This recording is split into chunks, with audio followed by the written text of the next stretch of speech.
ada tahun di mana umat manusia begitu menderita karena bencana alam, peperangan, atau kejadian suram lainnya. Inilah 7 deretan tahun paling mengerikan dalam sejarah manusia. Letusan Gunung Toba. Letusan super atau supereruption Toba adalah letusan Gunung Toba, sebuah gunung berapi super yang terjadi antara 69.000 dan 74.000 tahun yang lalu di kawasan Danau Toba, Sumatera Utara, Indonesia. Letusan ini diakui sebagai salah satu letusan gunung terdahsyat di bumi. Hipotesis bencana Toba berpendapat bahwa peristiwa alam ini mengakibatkan musim dingin vulkanik di seluruh dunia selama 6-10 tahun dan masa pendinginan selama 1000 tahun. Peristiwa Toba merupakan letusan super yang paling sering diteliti. Pada tahun 1993, jurnalis Science and Gibbons memaparkan adanya hubungan antara letusan Toba dan penyusutan populasi manusia. Michael R. Rampino dari New York University dan Stephen Self dari University of Hawaii at Manoa mendukung ide tersebut. Wabah Black Death. Wabah hitam atau Black Death adalah pandemi hebat yang melanda Eropa, Asia, dan Timur Tengah pada pertengahan hingga akhir abad ke-14 1347 sampai 1351. Wabah ini mengakibatkan kematian massal, diperkirakan menewaskan 1/3 hingga 2/3 populasi Eropa. Dengan total kematian global mencapai setidaknya 75 juta jiwa. Penyakit yang sama diduga kembali muncul di Eropa secara berkala hingga abad ke-18, dengan beberapa wabah besar terjadi di Italia, London, Wina, Marseille, dan Moskow. Wabah ini akhirnya berhasil diberantas di Eropa pada awal abad ke-19, tetapi terus berlanjut di beberapa wilayah lain di dunia. Wabah hitam mengakibatkan perubahan drastis pada struktur sosial dan demografi Eropa.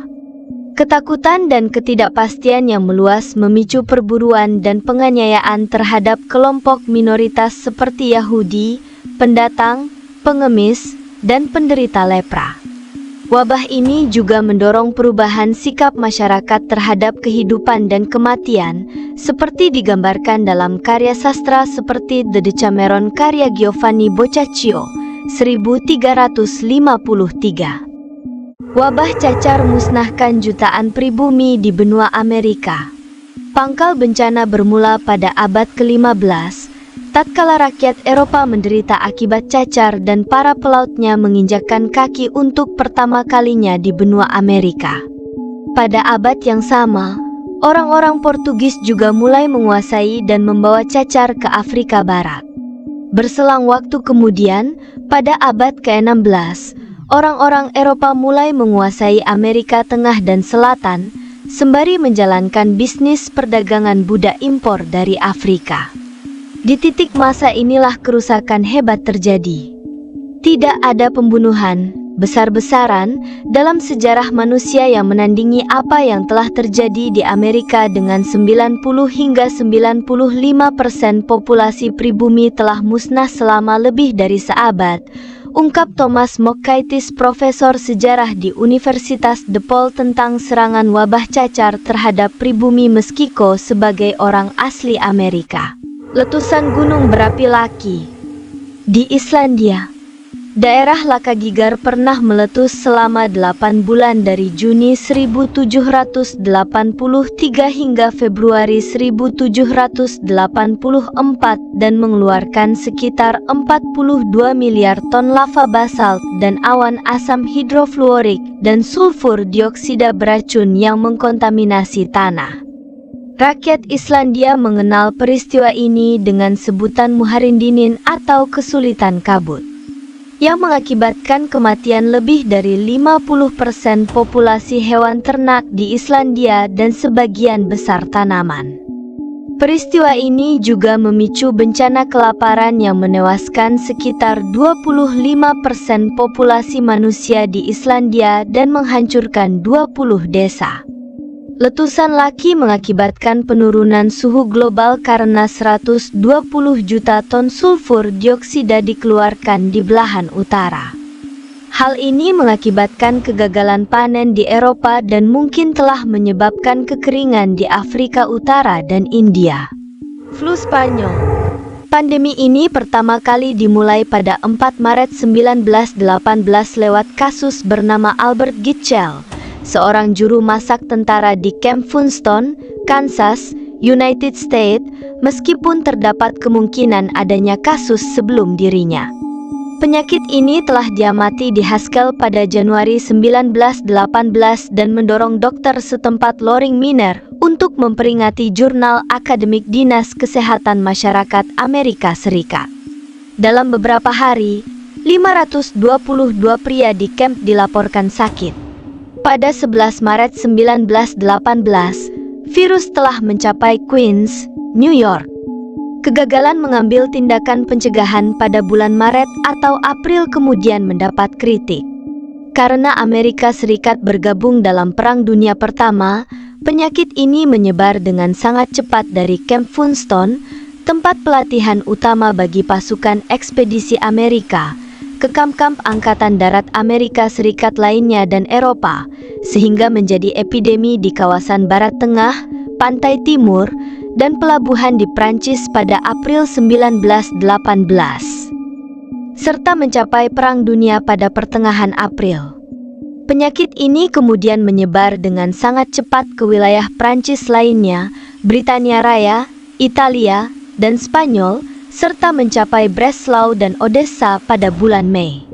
Setelah menandatangani perjanjian Brest-Litovsk, Maret 1918, Jerman mulai membebaskan tawanan perang Rusia, yang kemudian membawa penyakit itu ke tanah airnya. Penyakit ini mencapai Afrika Utara, India, dan Jepang pada bulan Mei, serta setelah itu kemungkinan besar menyebar ke seluruh dunia seperti kasus yang dilaporkan di Asia Tenggara pada bulan April. Pada bulan Juni, wabah dilaporkan di Tiongkok.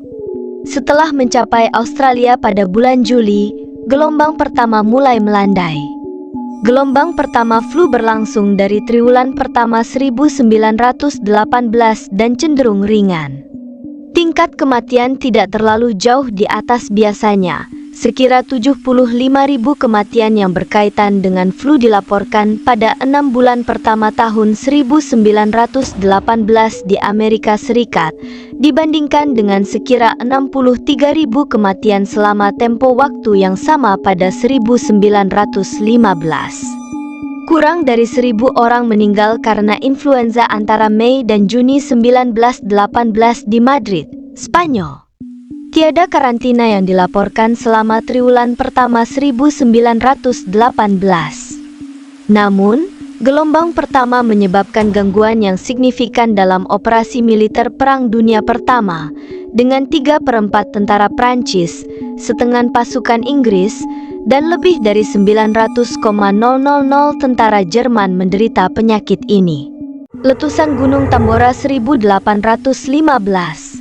Letusan Gunung Tambora 1815 terjadi pada 15 Juli 1815 di Pulau Sumbawa, Nusa Tenggara Barat, Hindia Belanda. Letusan ini adalah letusan gunung berapi yang paling kuat dalam sejarah modern dan diklasifikasikan sebagai peristiwa dengan indeks daya ledak vulkanik VI7. Gunung Tambora terletak di Pulau Sumbawa di Indonesia. Letusan ini dimulai pada 10 April 1815, diikuti oleh antara 6 bulan sampai 3 tahun meningkatnya kepulan dan letusan freatik kecil. Bumbungan letusannya menurunkan suhu global, dan beberapa ahli percaya hal ini menyebabkan pendinginan global dan kegagalan panen di seluruh dunia pada tahun berikutnya, kadang dikenal sebagai tahun tanpa musim panas. Gunung Tambora mengalami ketidakaktifan selama beberapa abad sebelum tahun 1815. Pada tahun 1812, kaldera Gunung Tambora mulai bergemuruh dan menghasilkan awan hitam. Pada tanggal 5 April 1815, letusan terjadi, diikuti dengan suara guruh yang terdengar di Makassar, Sulawesi, 380 km dari Gunung Tambora, Batavia, kini Jakarta, di Pulau Jawa, 1260 km dari Gunung Tambora, dan Ternate di Maluku, 1400 km dari Gunung Tambora. Suara guruh ini terdengar sampai ke Pulau Sumatera pada tanggal 10 hingga 11 April 1815, lebih dari 2.600 km dari Gunung Tambora, yang awalnya dianggap sebagai suara tembakan senapan. Pada pagi hari tanggal 6 April 1815, abu vulkanik mulai jatuh di Jawa Timur dengan suara guruh terdengar sampai tanggal 10 April 1815. Letusan tersebut masuk dalam skala 7 pada skala Volcanic Explosivity Index. Letusan ini 4 kali lebih kuat daripada letusan Gunung Krakatau tahun 1883. Diperkirakan 100 km kubik piroklastik trachyandesite dikeluarkan dengan perkiraan massa 1410114 kg. Hal ini meninggalkan kaldera dengan ukuran 6-7 km dan kedalaman 600-700 m. Massa jenis abu yang jatuh di Makassar sebesar 636 kg m. 8. Sebelum letusan, Gunung Tambora memiliki ketinggian kira-kira 4.300 m, salah satu puncak tertinggi di Indonesia. Setelah letusan, tinggi gunung ini hanya setinggi 2.851 m. Pada pukul 7 malam tanggal 10 April, letusan gunung ini semakin kuat. 3 lajur api terpancar dan bergabung.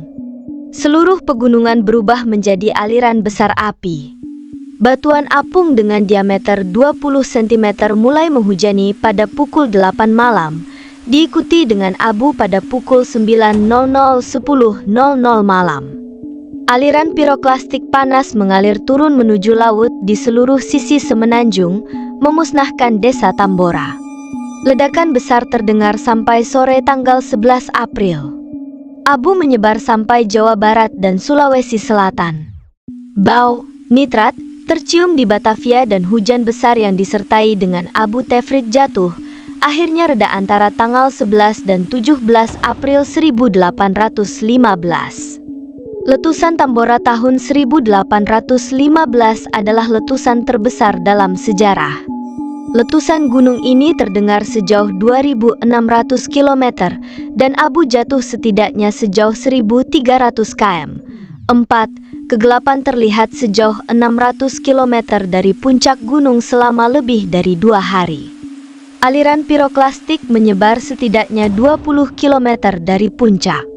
Dampak letusan Tambora lah yang membuat seluruh Eropa tertutup The Year Without Summer. Perang Dunia Kedua 1945. Perang Dunia II benar-benar salah satu masa tergelap dan paling mematikan dalam sejarah manusia. Konflik yang melibatkan begitu banyak negara ini diestimasi membuat 70-85 juta jiwa tewas atau 3% dari populasi dunia saat itu. Ada pembantaian massal Holocaust yang mengerikan sampai dijatuhkannya bom nuklir di Jepang.